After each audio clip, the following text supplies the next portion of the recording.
Guys, okay, so I've just come back from a few days away in Blackpool, okay, and it got me thinking about a phrase that all of us use, okay, and I've been guilty of it myself, and sort of, nine out of 10 people are sort of guilty of doing this, okay, so, and the phrase is, fuck it, I've started, I might as well finish, okay. How many times have you had something bad and you've automatically had that thought process to finish the day off bad?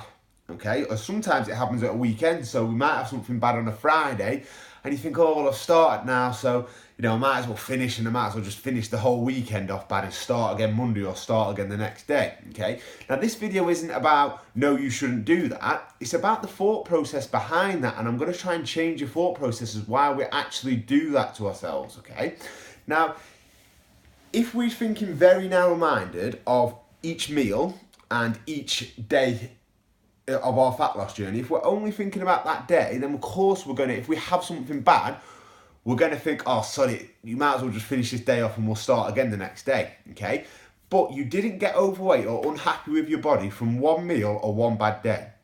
You got overweight or unhappy or generally just not in the best shape you can be through a consistent build-up of more bad habits of our daily rituals than good habits. That's the reality.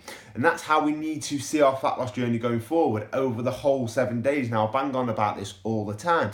But if we think about it, over the course of the whole 7 days, we will get less fuck it moments and we will start to become a lot more happier with how our diet's going and how our body transformation's going, okay? So if you think about your diet over the whole 7 days like I do, when I have something bad, like on a weekend, like I've been away for the weekend and I have something bad, I immediately think, if I've had something bad on this day, I'm going to have to catch it up by one meal the next day. And if I have two things bad, I'm going to have double the things to catch up. If I have three things bad, I'm going to have to catch up by three things. Now, you can't always catch up things.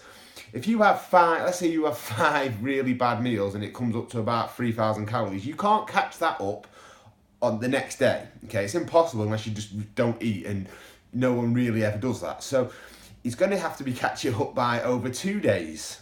So you're going to have to, so you've got 3,000 calories to catch up on because you have 3,000 bad on the Saturday. You're going to have to catch up over 2 days. So it's going to be Monday before you're even back on track again, rather than just starting again on the next day. That's the immediate thing I think about when I have something bad. How many days it's going to take me to catch up. Now, if I have 1 or 2 things bad, it'll probably take me a day.